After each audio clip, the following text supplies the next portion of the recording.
বুধবার উত্তর জেলার কলাছড়ায় ডিস্ট্রিক্ট পঞ্চায়েত রিসোর্স সেন্টার সহ 40টি প্রকল্পের ভার্চুয়ালি উদ্বোধন এবং 2টি প্রকল্পের শিলান্যাস করলেন মুখ্যমন্ত্রী প্রফেসর ডক্টর মানিক সাহা।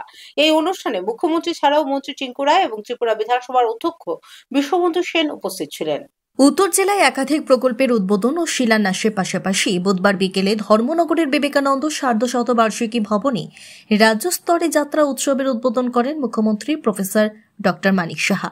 এই উদ্বোধনী অনুষ্ঠানে মুখ্যমন্ত্রীর সঙ্গে ছিলেন রাজ্যের সমাজ কল্যাণ ও সমাজ শিক্ষা দপ্তরের মন্ত্রী টিঙ্কু রায়, বিধানসভার অধ্যক্ষ বিশ্ববন্ধু সেন, ত্রিপুরা কালচারাল কমিটির ভাইস চেয়ারম্যান সুব্রত চক্রবর্তী প্রমুখ। যাত্রা উৎসবের সূচনা করে মুখ্যমন্ত্রী আলোচনা করতে গিয়ে বলেন, হারিয়ে যাওয়া সংস্কৃতিকে পুনরুদ্ধারে সচেষ্ট রয়েছে বর্তমান সরকার।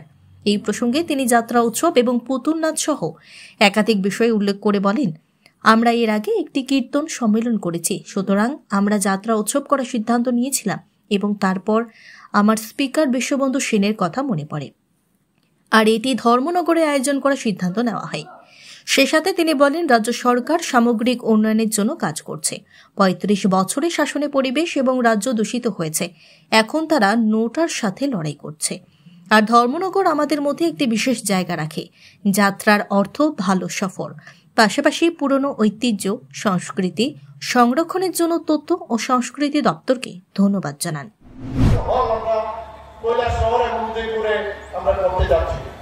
আমাদের চোখের চিকিৎসার জন্য সেন্টার একটা উচ্চমানের, যাতে চোখের অপারেশনের জন্য বিশেষ করে নর্থে যখনই আমি শুনি যে কোথায় কোথায় ওনারা শিলচরে চলে যান, আমি জানি না কেন শিলচরে চলে যান।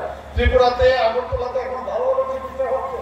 আমি আপনাদের মাধ্যমে সবাইকে বলছি, আপনারা ত্রিপুরাতে আসুন। ত্রিপুরা সব জায়গায় এখন সব ব্যবস্থা, সমস্ত ডিস্ট্রিক্ট হসপিটাল যেখানে নেই সেগুলোকে আরো আমরা যাতে স্ট্রেংথেনিং করা যায় সেই কাজটা করছি।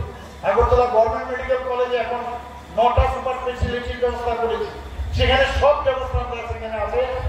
পাশাপাশি যাতে আই হসপিটাল একদম যাতে মানে সুপার স্পেশালিস্ট করা যায়, 100 বেডে একটা সুপার স্পেশালিটি আই হসপিটাল আমরা করছি, সেটা এবারের বাজেটে আমরা রেখেছি এবং তাতে করে অলরেডি কিছু বাজেট 5 কোটি টাকা ইনিশিয়ালি আমরা দিচ্ছি, আগামী দিনে আরো টাকা আমরা দেবো।